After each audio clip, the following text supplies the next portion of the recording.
आप देख रहे हैं STV लद्दाख, आवाज घर घर की। शुक्रिया ऑनरेबल स्पीकर। सर, हुकूमत का कहना है कि ये बिल पूरे मुल्क में वक़्फ़ जायदाद के इंतज़ाम और निगरानी को बेहतर बनाने के लिए लाया गया है, लेकिन इसमें कुछ तजावीज़ ऐसी हैं जो गहरी फ़िक्र और परेशानी का सबब बनती हैं। ये तजावीज़ सिर्फ मुस्लिम बरादरी की मजहबी और तहजीबी वरासत को मुतासिर नहीं करेंगी, बल्कि आईनी हुकूक और मजहबी आज़ादी पर भी सवाल उठाती है। स्पीकर सर, इस बिल के तहत मरकजी वक़्फ़ कौंसिल और रियासती वक़्फ़ बोर्ड में गैर मुस्लिम अफराद की तकरीरी की तजवीज़ दी गई है। यह सिर्फ एक इंतज़ामी तब्दीली नहीं बल्कि एक आईनी सवाल भी उठाता है। वक़्फ़ जायदाद इस्लाम की मजहबी रवायात से जुड़ी हुई है। मस्जिद, दरगाह और वक़्फ़ बोर्ड के तहत चलने वाले दूसरे मजहबी इदारे हमेशा मुस्लिम बरादरी के ज़ेर इंतज़ाम रहे हैं। इसलिए वक़्फ़ बोर्ड मुस्लिम बरादरी के मजहबी आज़ादी का एक अहम हिस्सा है।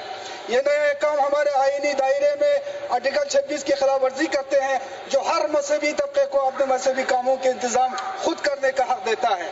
अगर गैर मुस्लिम अफराद को वक़्फ़ बोर्ड में शामिल किया गया तो ये मुस्लिम बरादरी के मजहबी हुकूक में सीधी मुदाखलत होगी। सर, आज यहाँ पे 2 मेंबर ने जिक्र किया, मैं भी ये जिक्र करना चाहता हूँ।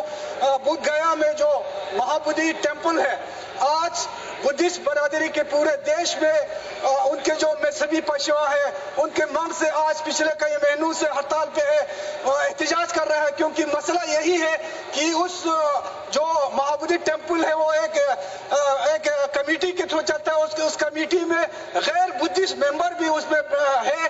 उस वजह से उन लोग जो है अपने मजहब के हिसाब से वहाँ काम नहीं कर पा रहा है। इसलिए पूरे देश के बुद्धिस्ट जो है आज एहतजाज पे है, और यही मसला आने वाले दिनों में अगर ये वक्फ बोर्ड में गैर मुस्लिम लोगों को अगर रखा जाएगा तो ये मसला जो है इसमें अभी आने वाला है। इस बिल में एक और अहम और परेशान कुन तजवीज़ वक्फ बाई यूजर के उसूल को खत्म करना है। पहले जो जायदाद लंबे अरसे से मजहबी या फलाही मकासद के लिए इस्तेमाल हो रही थी, इन्हें वक्फ का दर्जा दिया जाता था। आज मुल्क में 50% से ज्यादा वक्फ जायदाद वक्फ बाई यूजर के तहत तस्लीम शुदा है, जिनमें से ज्यादातर अनरजिस्टर्ड हो सकता है। लेकिन अब इस निज़ाम को खत्म करने का तजवीज़ है, जिससे बहुत सी जायदाद जो मुस्लिम बरादरी के मजहबी और समाजी कामों के लिए इस्तेमाल हो रही है मुतानिज़ा हो सकता है, डिस्प्यूट हो सकती है।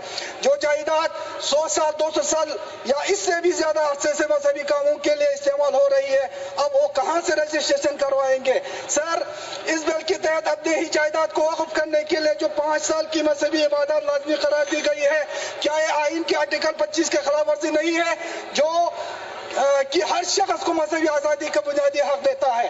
आज जो काम वक्फ ट्रिब्यूनल का है, इसे हटाकर इस बिल के तहत सारे इख्तियारात DM या रियासती हुकूमत के किसी सीनियर ऑफिसर को दिए गए हैं। सर, वक्फ में इस्लाहात करने के बजाय हुकूमत इसे मुकम्मल तौर पर खत्म करना चाहती है। वक्फ एक मजहबी और फलाही इदारा है जिसका इंतजाम सिर्फ मुस्लिम बरादरी के हाथ में रहना चाहिए। वक्फ जायदाद का बेहतरीन इंतजाम और हिफाजत जरूरी है ताकि मजहबी और तहजीबी विरासत महफूज रहे। सर, इसलिए मैं आज इस बिल के खिलाफ खड़ा हूँ।